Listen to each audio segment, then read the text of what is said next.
La danse. La danse crée une grande fluidité dans ce massage, donc ça nous permet de masser partout sur le corps. Des fois, on perd des clients.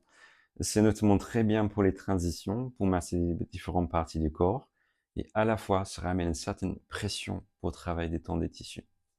Donc, comme son nom, effectivement, il y a un bon dynamisme et mouvement qui est associé avec, et on est principalement en position de cavalier.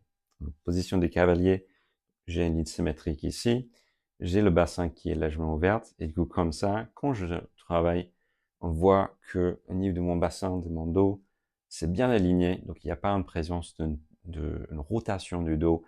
Comme ça, on a bien, on risque pas de se blesser. Donc, essentiellement, on passe à l'intérieur avec l'avant-bras, puis on ouvre à la fin. Et puis on fait main gauche, main droite. Alterner main gauche, main droite. Donc c'est un peu ridicule quand je fais dans l'air. Ça va être mieux quand je fais sur le corps, mais juste pour vous montrer la base. Donc pour le modèle ici, il faut une certaine pression. Donc pour mettre une bonne pression, il faut qu'on se mette au-dessus de la table. Donc ça veut dire que je vais mettre mon poids un peu contre la table ici, avec mes cuisses, et je descends et je continue de ouvrir. Donc du coup, il y a les jambes qui sont légèrement moins ouvertes par rapport aux démos que je vous montrais, mais quand même, il y a un mouvement qui est possible.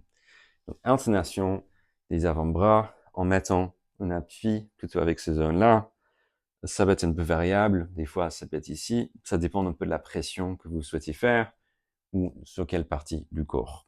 Pour le dos opposé, donc je reste plutôt dans cette partie-là et je montre avec un seul bras. Donc ouverture, avec l'autre bras, on ouvre comme ça. Là, il faut faire avec les deux maintenant.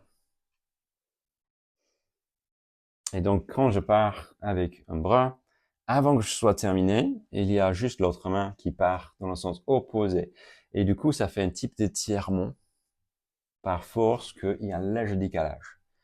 Donc, je suis sur le côté opposé. Donc, ici, il faut juste faire attention par rapport à la colonne vertébrale. Donc, c'est plutôt préférable de travailler l'autre côté. Donc, ça pose moins de risques effectivement d'appuyer sur la colonne. Et là, on peut s'y prendre un peu plus proche par rapport à ses poignets, en massant l'épaule, tout en faisant attention de ne pas appuyer sur le pin ici de l'omoplate. Donc ça, c'est pour masser l'épaule, ses ouvertures, et le côté du dos opposé, comme ça. Il faut se laisser passer un peu avec la musique. Hein. Donc si vous avez un bon rythme, une bonne musique, ça permet de faire un geste qui est plus ample en intégrant ce type de danse qui fait un composant important du massage Lomi Lomi.